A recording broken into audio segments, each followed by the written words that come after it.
नमो अरिहन्ताणम् नमो सिद्धाणम् नमो आयरीयाणम् नमो वज्रायाणम् नमो लोये सवसाऊढम् तज्जयति परम् ज्योतिः समम् समस्तैरनन्तपरयायै दर्पणतलेव सकला प्रतिफलति पदार्थमालिकायत्र। 1008 मूलनायक आदिनाथ भगवान की जय। द्वासांग जिनवाणी माता की जय। आचार्य श्रेष्ठ आचार्य गुरुवर श्री 108 अमृत चंद्र स्वामी महाराज की जय। आचार्य श्रेष्ठ आचार्य गुरुवर श्री 108 विद्यासागर जी महाराज की जय। जगत पूज्य निर्यापक श्रवण मुनि पुंगव श्री 108 सुधा सागर जी महाराज की जय। समस्त मुनि संघ की जय। आलोक मोदी स्वाध्याय सुधा यूट्यूब चैनल पर आप सभी दर्शकों का एक बार पुनः हार्दिक स्वागत, हार्दिक अभिनंदन। श्री अमृत चंद्र स्वामी जी द्वारा विरचित श्री पुरुषार्थ सिद्धि उपाय ग्रंथ की स्वाध्याय श्रृंखला में हम सभी 5 पापों के स्वरूप को विस्तार के साथ समझ रहे हैं। और 5 पापों का जो एक देश त्याग कर देता है वो अणुवृत्ति श्रावक कहलाता है, और जो इन 5 पापों का सर्वदेश त्याग कर देता है वो महावृत्ति मुनिराज कहलाते हैं। मोक्ष मार्ग पर बढ़ने के लिए या अपने आत्म स्वरूप को प्राप्त करने के लिए हमें इन 5 पापों का सूक्ष्म रूप से त्याग करना आवश्यक है।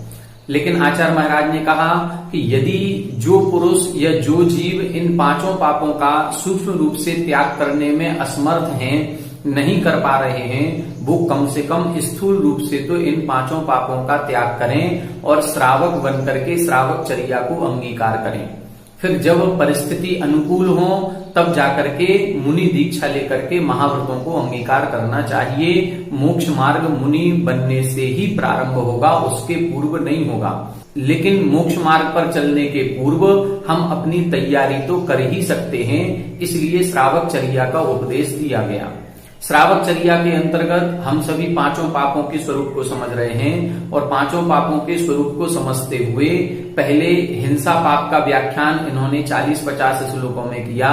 फिर उसके बाद झूठ पाप का व्याख्यान 10-11 श्लोकों में इन्होंने किया था। पिछली कक्षा में हमने चोरी पाप के व्याख्यान को प्रारंभ किया था, जिसका वर्णन आचार्य महाराज ने 5 श्लोकों में किया है। पिछली कक्षा में हमने 2 श्लोकों के माध्यम से चोरी पाप किसे कहते हैं इसको समझा था, और चोरी पाप में हिंसा का दोष लगता है, वो हिंसा का दोष क्यों लगता है इसके बारे में हमने समझा था। आज की कक्षा में हम शेष बचे हुए 3 श्लोकों का अध्ययन करेंगे, जिसमें चोरी पाप का जो लक्षण बताया है, ये चोरी पाप में जो हिंसा पाप को समन्वित किया गया है, समाहित किया गया है, उसमें क्या दोष आते हैं या क्या दोष नहीं है, इसका समाधान किया गया है। और चोरी पाप से हम कैसे बच सकते हैं इसका उपाय बताया गया है। पिछली कक्षा में हमने देखा था कि इधर इन्होंने बताया था कि अवितीर्णस्य द्रव्यस्य, जो द्रव्य दिया नहीं गया है, अभी तक वितरण नहीं किया गया है, ऐसे बिना दिए हुए द्रव्य को प्रमाद भाव से कसाय सहित होकर के, राग द्वेष आदि परिणामों से सहित होकर के, बिना दिए हुए किसी के भी रखे हुए, गिरे हुए, भूले हुए किसी भी पदार्थ को उठा लेना या अपने पास रख लेना या उठा करके किसी दूसरे को दे देना, ये सारा का सारा चोरी के अंतर्गत आएगा। और जब ये चोरी होगी तो इसमें प्रमाद योग होने से हिंसा अवश्य ही होगी, क्योंकि हिंसा को प्रमाद योग से जोड़ा था। हिंसा की जब परिभाषा बताई थी तो आचार्य उमा स्वामी जी ने भी लिखा है, प्रमत्त योगात प्राण व्यपरूपणम हिंसा। जहां जहां प्रमाद योग होगा वहां वहां हिंसा अवश्य ही होगी।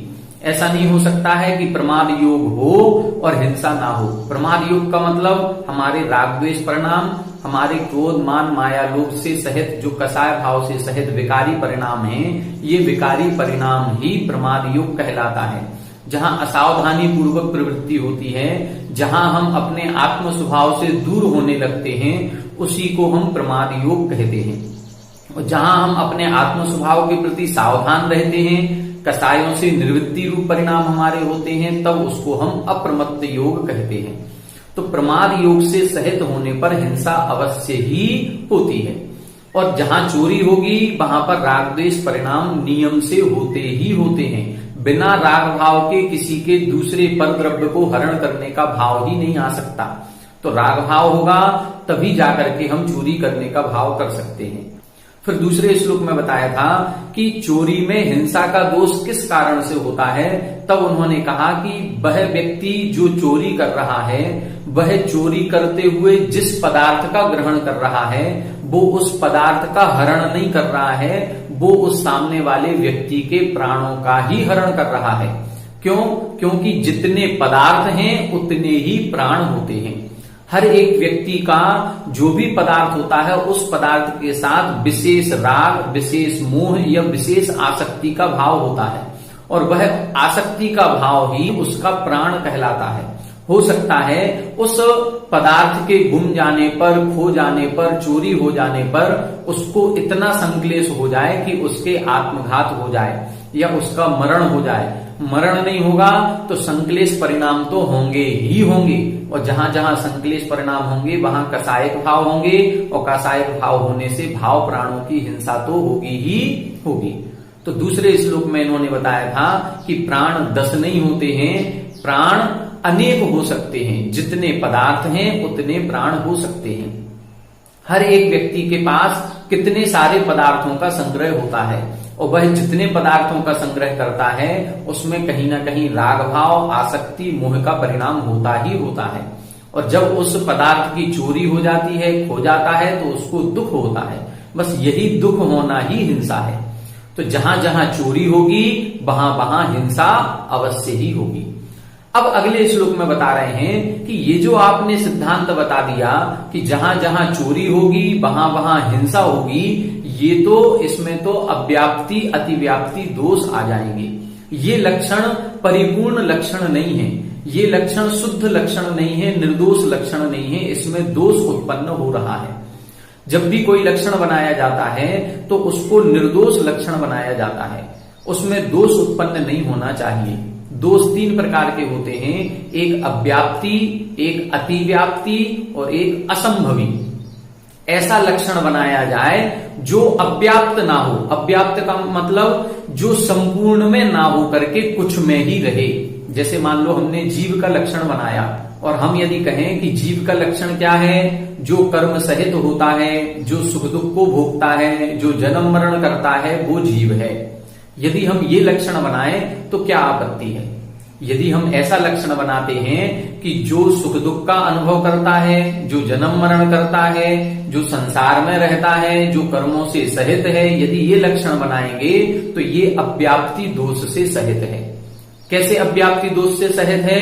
क्योंकि कुछ जीव ऐसे हैं जो ना तो जन्म मरण करते हैं, कुछ जीव ऐसे हैं जो ना तो सुख दुख का अनुभव करते हैं, कुछ जीव ऐसे हैं जिनके कर्म भी नहीं है, फिर भी वो जीव कहलाते हैं, जैसे सिद्ध परमेश जी। तो जो हमने ये लक्षण बनाया है ये सभी जीवों पर घटित नहीं हुआ, और जब सभी जीवों पर घटित नहीं होगा, कुछ ही जीवों पर घटित होगा, तो हम उसको बोलते हैं अव्याप्ति दोष से दूषित है। क्या हो गया ये? अव्याप्ति दोष। ये सभी में व्याप्त नहीं है, अव्याप्ति मतलब कुछ कम में है। जीव का लक्षण ये ठीक कहा आपने कि जो कर्मों से सहित है। कर्म पुद्गल में नहीं होते, कर्म धर्म अधर्म आकाश काल में नहीं होते, कर्म केवल जीव में ही होते हैं। जन्म मरण भी जीव ही करता है, सुख दुख का अनुभव भी जीव ही करता है। लेकिन कुछ जीव ऐसे भी हैं जो सुख दुख का अनुभव नहीं करते, जो जन्म मरण नहीं करते, जो कर्मों से रहित हो चुके हैं, उनका ग्रहण इस लक्षण में नहीं हो रहा है। इसका मतलब है कि ये अव्याप्ति दोष से दूषित है। अब कहा गया कि जीव का लक्षण फिर दूसरा बनाया जाए, इसमें तो दोष आ गया। तो हमने जीव का लक्षण बनाया कि जो अमूर्तिक होता है, जिसमें स्पर्श रस गंध वर्ण नहीं पाया जाता, उसे हम जीव कहते हैं। यदि ऐसा लक्षण बनाया जाता है तो इस लक्षण में अतिव्याप्ति दोष आता है। अतिव्याप्ति का मतलब जिसको हमने जीव को लक्ष्य करके लक्षण बनाया था, लेकिन ये जीव से बाहर अन्य द्रव्यों में भी पहुंच गया। हमें केवल जीव का ग्रहण करना था। अमूर्तिक जिसमें स्पर्श रस गंध वर्ण नहीं पाया जाता है वो जीव है। तो फिर धर्म द्रव्य भी अमूर्तिक होता है, फिर धर्म द्रव्य को भी जीव द्रव्य कहना पड़ेगा। अधर्म द्रव्य में भी स्पर्श रस गंध वर्ण नहीं होता तो वो भी जीव हो जाएगा। आकाश द्रव्य काल द्रव्य भी स्पर्श रस गंध वर्ण से रहित हैं तो वो भी जीव हो जाएंगे। तो ये तो अतिव्याप्ति हो गई। हमें केवल जीवों का लक्षण बनाना था और हमने उसमें धर्म अधर्म आकाश और काल को भी ग्रहण कर लिया, तो ये अतिव्याप्ति कहलाती है। तो लक्षण ऐसा होना चाहिए जो अव्याप्ति भी ना हो अतिव्याप्ति भी ना हो। और एक होता है असंभवी। असंभवी का मतलब होता है जो संभव ही नहीं है, जो बिल्कुल विरोधी लक्षण बन जाए उसको हम असंभवी कहते हैं। जैसे मान लो जीव का लक्षण बना दिया जाए कि जिसमें स्पर्श रस गंध वर्ण पाया जाता है, जो दिखाई देता है, जिसको सूंघा जा सकता है, जिसका कोई ना कोई रस है, इस प्रकार का यदि लक्षण बनाएंगे तो ये विरोधी लक्षण हो जाएगा। ये लक्षण तो जड़ का है, ये तो पुद्गल का लक्षण है। तो यदि हम पुद्गल के लक्षण को जीव का लक्षण बना देंगे तो ये असंभवी हो जाएगा। तो ऐसे ये लक्षण के दोष होते हैं। तो यहां क्या कह रहे हैं, यहां ये बता रहे हैं कि आपने ये जो कहा है कि जहां जहां चोरी होगी वहां वहां हिंसा होगी, तो ये तो अव्याप्ति और अतिव्याप्ति दोष से सहित हो गया। क्योंकि आपने कहा कि कोई भी वस्तु यदि कहीं रास्ते में पड़ी है उस पड़ी हुई वस्तु को भी नहीं उठाना। यदि हमने कहीं रास्ते में एक 500 रुपए डले हुए थे और हमने वो उठा लिए तो हमने कहां हिंसा कर दी? इसमें तो कोई हिंसा नहीं हुई, इसमें कोई भी हिंसा नहीं हो रही है। और जब हिंसा नहीं हो रही है तो आपने कहा कि जहां जहां चोरी है वहां वहां हिंसा है। तो यहां तो हमने चोरी भी की लेकिन यहां हिंसा किसी की नहीं की, तो ये तो अव्याप्ति दोष से सहित हो गया।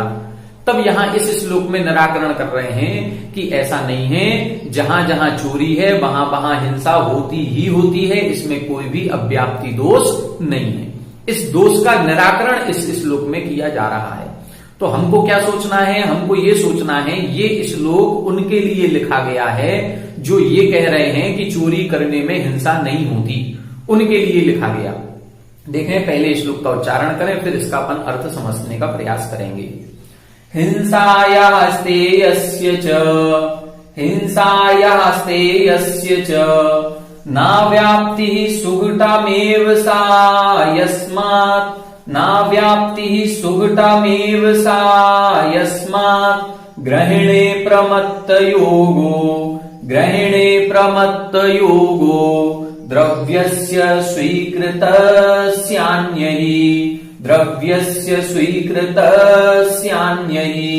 हिंसायास्ते यस्य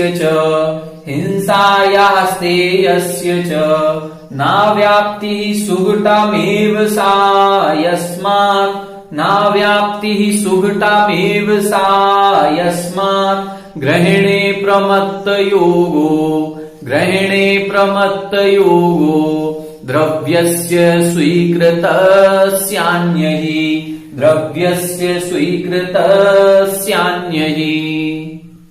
एक बार आप लोग उच्चारण करें। हिंसायास्ते यस्य च नाव्याप्तिः सुघटमेव सा यस्मात् ग्रहणे प्रमत्तयोगो द्रव्यस्य स्वीकृतस्यान्ययि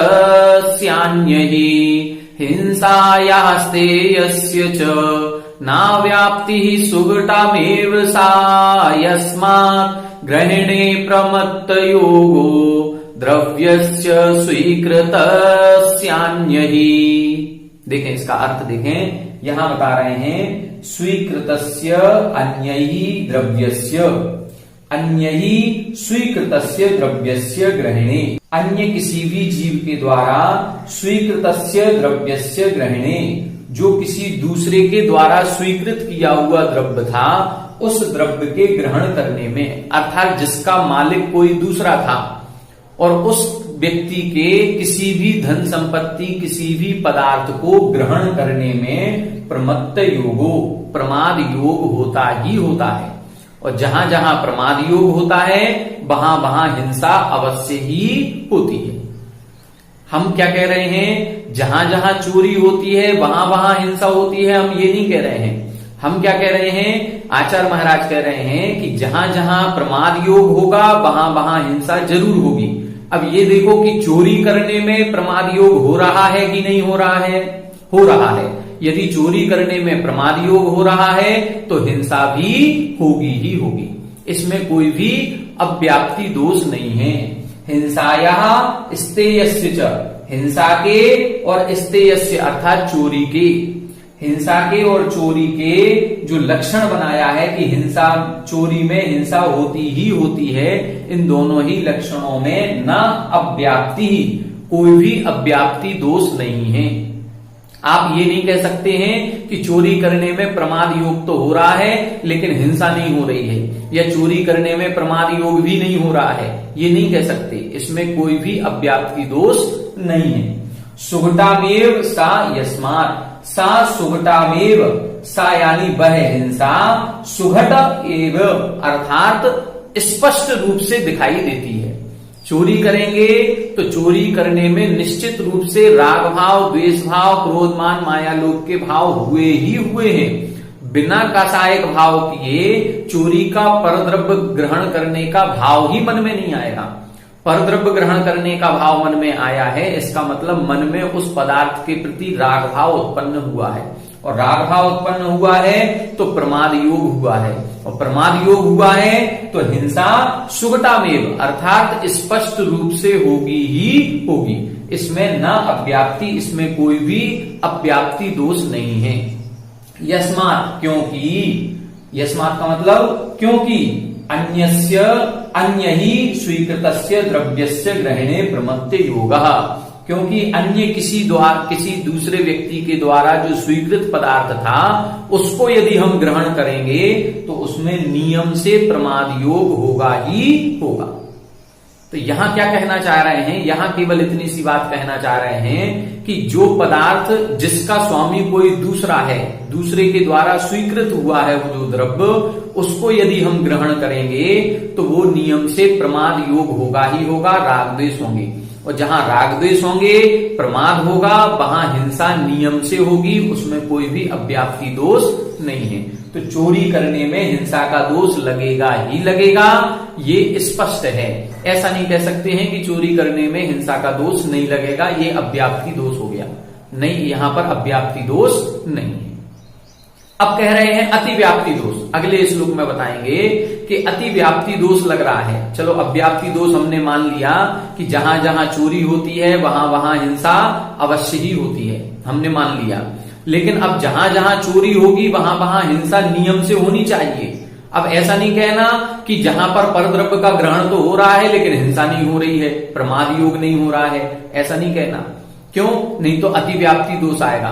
तब उधर कह रहे हैं, उन्होंने उदाहरण दिया कि जैसे बिना दिए हुए द्रव्य को ग्रहण करना चोरी है, तो जो मुनिराज होते हैं या केवल ज्ञानी जो अरिहंत प्रभु हैं, ये नोकर्म वर्गणाओं का ग्रहण कर रहे हैं, कार्मण वर्गणाओं का ग्रहण कर रहे हैं। तो जो कार्मण और नोकर्म वर्गणाओं का ग्रहण किया जा रहा है वो ग्रहण भी तो बिना दिए हुए हो रहा है, उसको किसी ने दिया है नहीं और हम ग्रहण करे जा रहे हैं। अरिहंत प्रभु के भी कार्मण वर्गणाओं का ग्रहण हो रहा है, क्योंकि संयोग है, योग सहित अवस्था है, कर्मों का आश्रय हो रहा है, तो कार्मण वर्गणाओं का ग्रहण हो रहा है। नोकर्म शरीर के योग्य शुभ अनंत वर्गणाएं प्राप्त होती हैं, तो वो वर्गणाएं किसी के द्वारा दी नहीं गई हैं, फिर भी ग्रहण हो रहा है, तो फिर वहां पर चोरी का दोष नहीं लगेगा।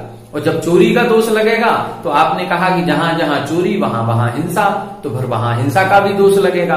तो फिर आपके केवल ज्ञानी तो हिंसा से सहित हो गए, वो तो हिंसक हो जाएंगे। फिर जो हमारे वीतरागी गुरु हैं वो गुरु भी हिंसक हो जाएंगे। तब अगला श्लोक लिख रहे हैं कि नहीं, ऐसी कोई बात नहीं है, ये अतिव्याप्ति दोष से रहित है। क्यों रहित है? तो अब अगले श्लोक में इसी प्रश्न का उत्तर दिया जा रहा है कि इसका समाधान क्या होगा, कैसे अब हम अपने मुनिराजों को और केवल ज्ञानियों को हिंसा और चोरी पाप से बचाएंगे। तो आचार्य महाराज अगले श्लोक में अपने मुनिराजों को, केवल ज्ञानियों को उस चोरी और हिंसा पाप से बचाने का प्रयास करेंगे कि उनको कोई भी ना तो चोरी का दोष लगता है ना हिंसा पाप का दोष लगता है। कैसे नहीं लगेगा, इसके लिए हमें अगला श्लोक पढ़ना होगा। आइए देखते हैं अगला श्लोक। आइए अब इस श्लोक को देखते हैं। इस श्लोक में आचार्य महाराज अब उस हिंसा और चोरी के लक्षण में अतिव्याप्ति दोष नहीं है, इसका समाधान इस श्लोक में कर रहे हैं। आइए पहले श्लोक का उच्चारण करें, फिर इसका अपन अर्थ समझते हैं। नातिव्याप्तिश्च तयोः, नातिव्याप्तिश्च तयोः, प्रमत्त योगैक कारण विरोधात्, प्रमत्त योगैक कारण विरोधात्, अपि कर्मानुग्रहिणे, अपि कर्मानुग्रहिणे, स्तेयस्य निरागाणामविद्यमानत्वात्, स्तेयस्य निरागाणामविद्यमानत्वात्, नातिव्याप्तिश्चितयोः, नातिव्याप्तिश्चितयोः, प्रमत्त योगैक कारण विरोधात्, प्रमत्त योगैक कारण विरोधात्, अपि कर्मानुग्रहिणे, अपि कर्मानुग्रहिणे, स्तेयस्य निरागाणामविद्यमानत्वात्, स्तेयस्य निरागाणामविद्यमानत्वात्। एक बार आप लोग उच्चारण करें, नातिव्याप्तिश्चितयोः, प्रमत्त योगैक कारण विरोधात्, अपि कर्मानुग्रहिणे, स्तेयस्य निरागाणामविद्यमानत्वात्, नातिव्याप्तिश्चितयोः, प्रमत्त योगैक कारण विरोधात्, अपि कर्मानुग्रहिणे, स्तेयस्य निरागाणामविद्यमानत्वात्। देखें, अब इसका अर्थ देखें, यहां बता रहे हैं ना अतिव्याप्ति ही तयोः, तयोः यानी उन दोनों में, उन दोनों में किसमें, हिंसा में और चोरी के लक्षण में, इन दोनों के लक्षण में ना अतिव्याप्ति ही, अतिव्याप्ति भी नहीं है। पहले क्या बताया था, अव्याप्ति दोष नहीं है, अब बता रहे हैं अतिव्याप्ति दोष भी नहीं है। अव्याप्ति दोष में बताया था कि जहां जहां चोरी हो वहां वहां हिंसा हो, ये कोई जरूरी नहीं। तब उन्होंने कहा कि नहीं, ऐसा नहीं है, चोरी है तो हिंसा जरूर होगी। अब कह रहे हैं अतिव्याप्ति, यहां चोरी हो रही है तो फिर हिंसा भी मानो। क्यों? क्योंकि चोरी की जा रही है, वर्गणाओं का बिना दिए हुए ग्रहण हो रहा है, और जब बिना दिए हुए वर्गणाओं का ग्रहण होगा तो चोरी होगी, चोरी होगी तो हिंसा होगी। तो फिर आपके जो बीतरागी मुनिराज हैं, अरिहंत प्रभु हैं, ये भी चोर और हिंसक कहलाएंगे। तब इधर बता रहे हैं कि नहीं, ऐसा मत सोचिए, ऐसा व्याख्यान मत कीजिए, ये गलत हो जाएगा। यहां पर ना तो चोरी का दोष लगता है, ना हिंसा का दोष लगता है। क्यों नहीं लगता है? क्योंकि देखें, ना अतिव्याप्तिश्चितयोः, उन दोनों में कोई भी अतिव्याप्ति दोष नहीं है। क्यों नहीं है? प्रमत्त योग एक कारण विरोधात्, क्योंकि हिंसा का लक्षण क्या बताया था, प्रमत्त योग एकमात्र कारण है। जहां जहां प्रमत्त योग होगा वहां वहां हिंसा होगी, लेकिन जहां प्रमाद योग नहीं है वहां हिंसा भी नहीं होगी। और प्रमाद योग जो एक कारण बताया था उसका विरोधात्, उसका विरोध है। जो बीतरागी मुनिराज हैं, अरिहंत प्रभु हैं, इनके प्रमाद योग से विरोध आता है, इनके राग द्वेष का अभाव हो चुका है। जो अरिहंत प्रभु हैं, अरिहंत प्रभु के मोहिनी कर्म का नाश ही हो चुका है। जब मोहिनी कर्म का नाश हो गया तो राग द्वेष भाव उत्पन्न ही नहीं होंगे। राग द्वेष भाव उत्पन्न नहीं होंगे तो प्रमाद सहित अवस्था नहीं बनेगी। अब प्रमाद सहित अवस्था नहीं बनेगी तो कर्मों के ग्रहण होने पर भी उनको हिंसा का दोष नहीं लगेगा, चोरी का दोष नहीं लगेगा। क्या लगा? प्रमत्त योग एक कारण विरोधात्, प्रमाद योग जो एकमात्र कारण बताया गया है हिंसा का, वो हिंसा के एकमात्र कारण से विरोध होने से कर्मानुग्रहणे अपि, कर्मों का ग्रहण होने पर भी, निरागाणाम, निरागाणाम अर्थात जो निराग हैं, वीतराग हैं, ऐसे वीतरागी अरिहंत प्रभु के स्तेयस्य अविद्यमानत्वात्, चोरी का अविद्यमान होने से, चोरी की उपस्थिति नहीं होने से। फिर से देख लें, यहां ये बता रहे हैं कि जब निराग हैं, वीतरागी हैं, वीतरागी होने से जो कर्मों का ग्रहण हो रहा है वो उन्होंने राग भाव से ग्रहण नहीं किया, वो तो अपने आप स्वयं हो रहा है। और दूसरी चीज, कार्मण वर्गणा और नो कर्म वर्गणाओं पर किसी का स्वामित्व भी नहीं है। किसी के स्वामित्व वाली वस्तु को हम ग्रहण करते हैं तो चोरी का दोष आता है, लेकिन जहां स्वामित्व नहीं है वहां चोरी का दोष भी नहीं आता है। तो जब चोरी में स्तेयस्य अविद्यमानत्वात्, जब हम कर्मों का ग्रहण कर रहे हैं और कर्मों के ग्रहण करने में चोरी का अभाव है, अविद्यमान है, चोरी ही उपस्थित नहीं है, और प्रमत्त योग जो हिंसा का एकमात्र कारण कहा था प्रमाद योग, वो प्रमाद योग से भी विरोध आ रहा है, तो फिर कर्मानुग्रहणे कर्मों का ग्रहण करने में, नो कर्म वर्गणाओं का ग्रहण करने में ना अति व्याप्ति ही तयो, उधर कोई अति व्याप्ति दोष नहीं आ रहा है, ना वहां हिंसा है, ना वहां चोरी है।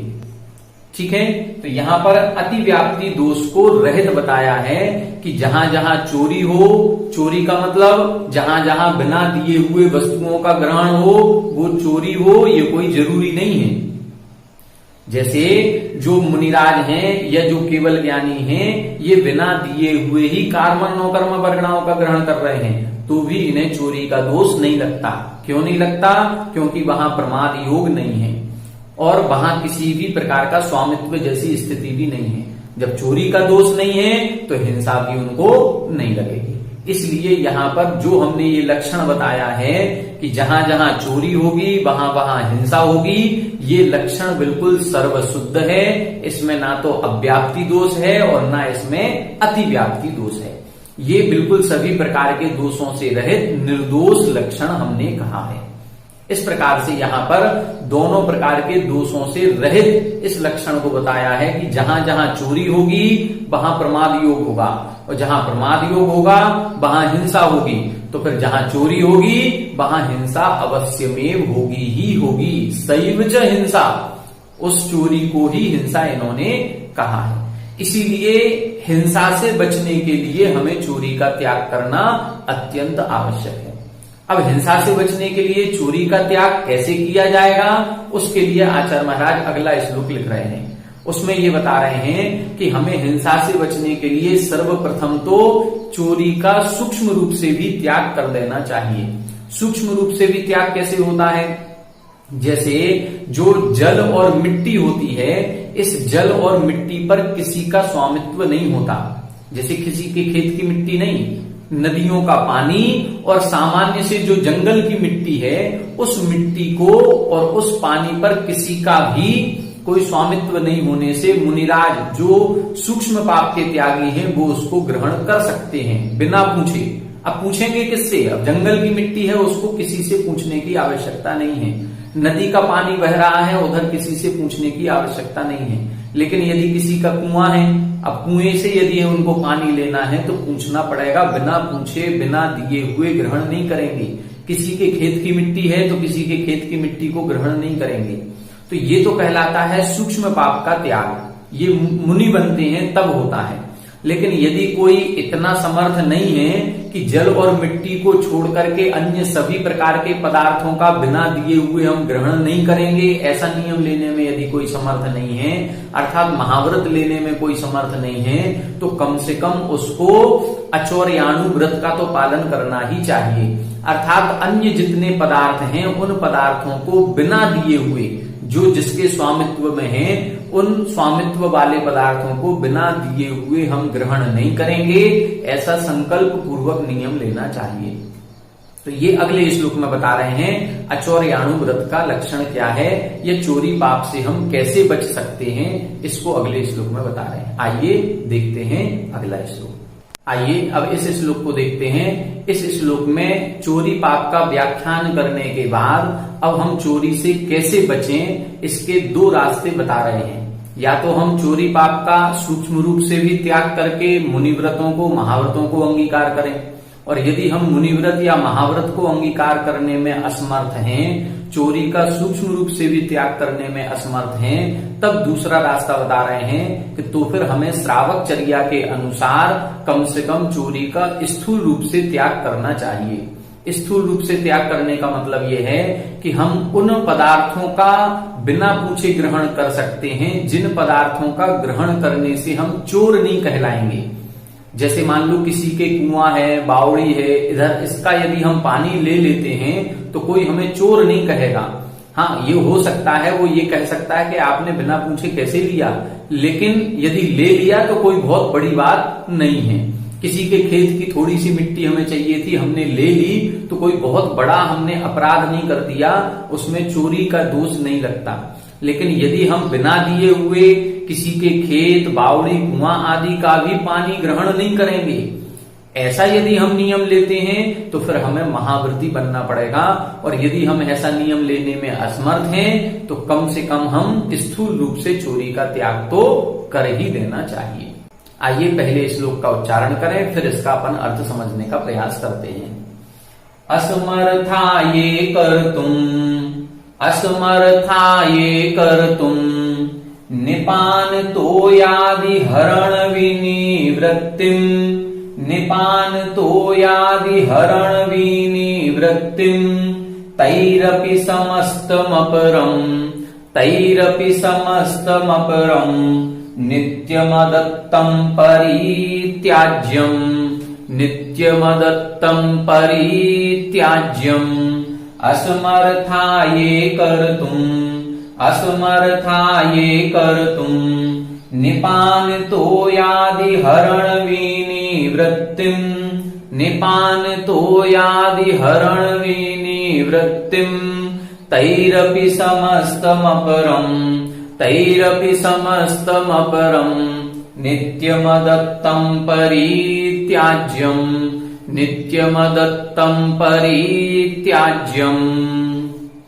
एक बार आप लोग उच्चारण करें।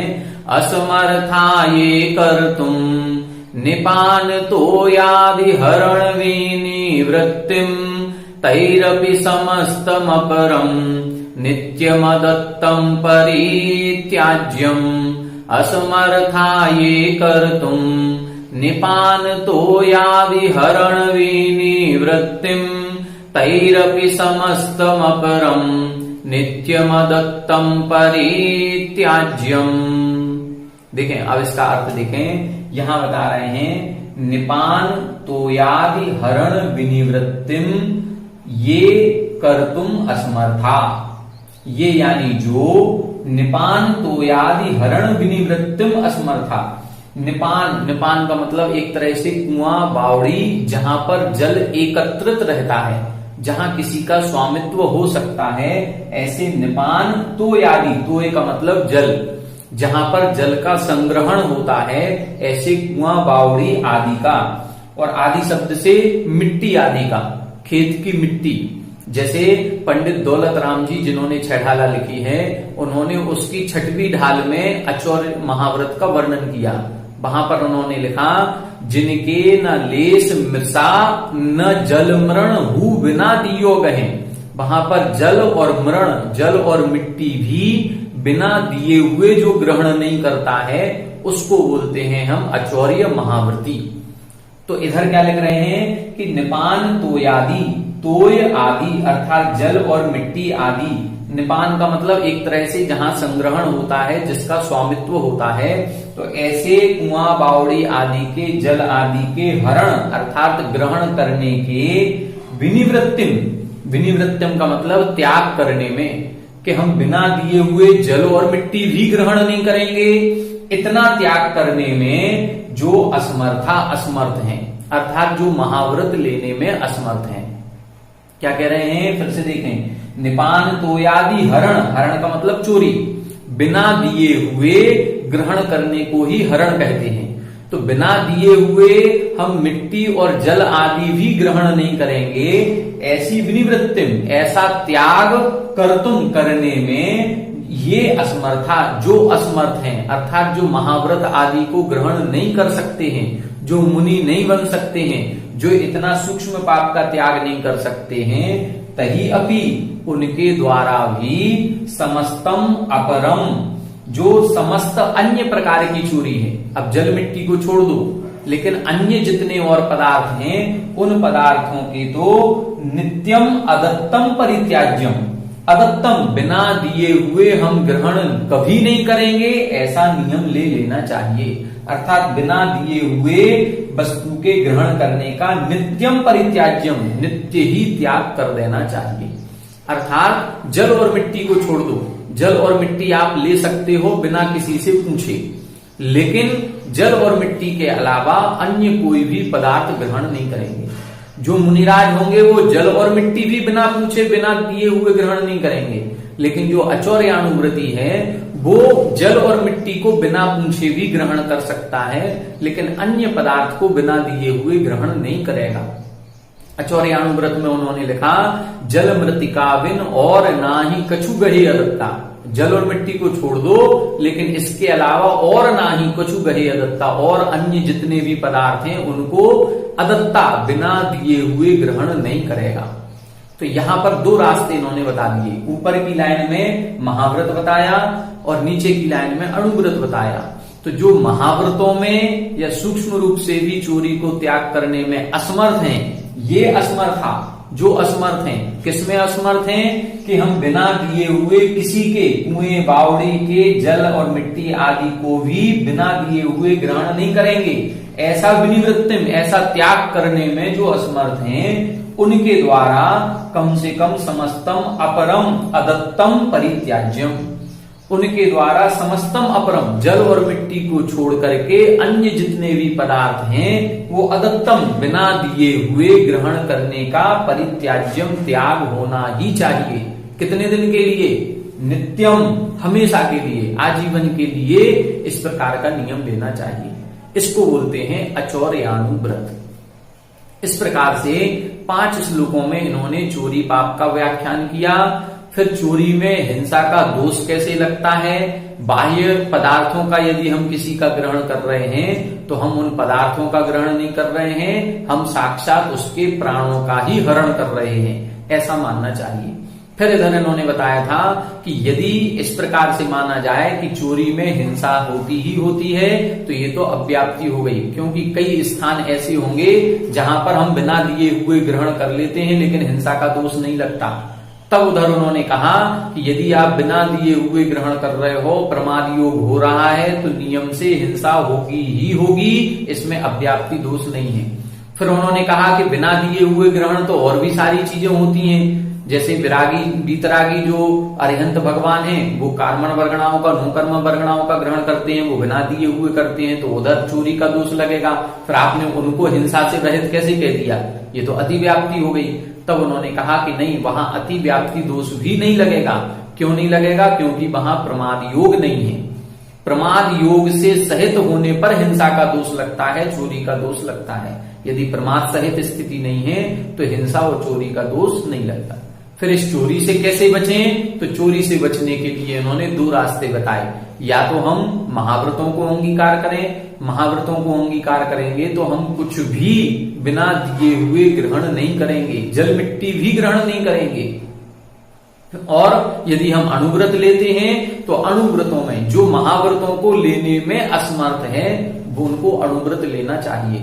और अणुव्रती जो होगा वो जल और मिट्टी की छूट रहेगी, किसी के भी कुएं का पानी ले सकता है, किसी के भी खेत की मिट्टी ले सकता है, लेकिन यदि उसको कोई परेशानी ना हो तो इस प्रकार से यहाँ पर अचौर्य अणुव्रत का इन्होंने वर्णन किया कि जल और मिट्टी को छोड़ करके अन्य सभी प्रकार के पदार्थों का तो बिना दिए हुए ग्रहण नहीं करेंगे, ऐसा नियम होना ही चाहिए। तो आज की कक्षा में हमने चोरी पाप का व्याख्यान बहुत अच्छी तरह से समझने का प्रयास किया, समझ भी चुके होंगे। और अब हम कोशिश करेंगे कि हम भी अणुव्रत या महाव्रत इन 2 में से कोई एक व्रत को अंगीकार करें। तो आज की कक्षा में इतना ही। अब कल की कक्षा में हम ब्रह्मचर्य व्रत पर चर्चा करेंगे। अब ब्रह्म के सेवन में, कुशील के सेवन में किस प्रकार से दोष लगता है उसका वर्णन अपन कल की कक्षा में देखेंगे। आप सभी हमारे साथ बने रहें। सभी को जय।